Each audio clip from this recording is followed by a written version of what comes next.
So I was asked if I would be willing to go overnight to the homeless encampment.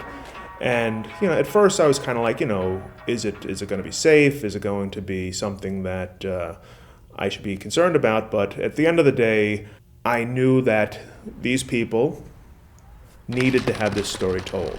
And I'm somebody who as soon as you tell me, hey, this is something that needs to be done, I'm kind of like a dog on a bone. I gotta do it. Hi. If you have a very strong, passionate lead character in your story, or a lead voice, they just can tell the story by themselves. Sometimes it's uplifting stories, sometimes it's very sad stories, but at the end of the day, those stories always make an impact with me and definitely with our viewers. And I've been very fortunate to be able to tell stories like that throughout the course of my career. I think I'm off my rocker when I tell you that I really do love winter as much as any of the other seasons. It's a beautiful time of year, especially as a photographer.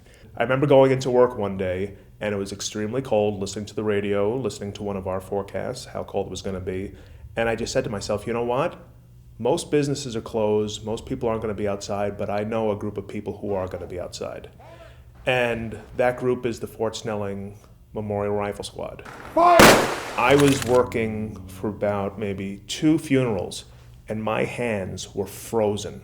I mean, I had nice gloves on and everything. My face was frozen, and I was moving around a lot, but I was in so much pain. But then I look around and I see these men who are in their 70s, 80s, standing still for 20 minutes on end in these conditions. And how can I be complaining about the cold when they're doing what they're doing? I was on duty that morning for the noon show. So we go driving into Wisconsin. Weren't a lot of details. When it happened, what. It sounded pretty grisly. So we got there, found the house, and we drove back and forth, and oh yeah, okay, this is it.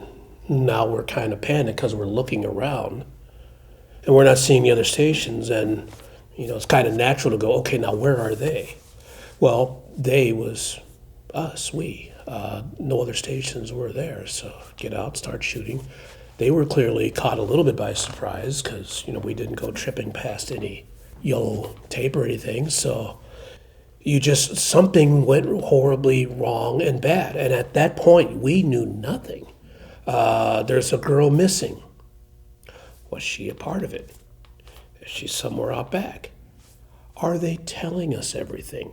I've seen all those scenarios in different circumstances. And now you have to wait.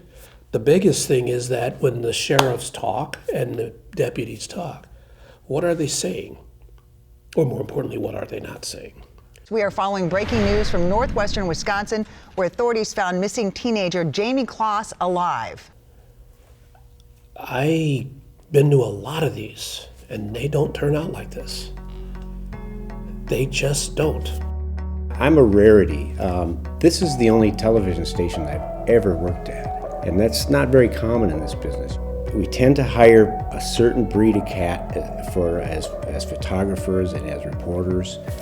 And they're just, I think that the common denominator is they're good people first and foremost, and then they're a reporter, or then they're a photographer or an anchor. But I think to work at CCO, I think you have to be a good soul.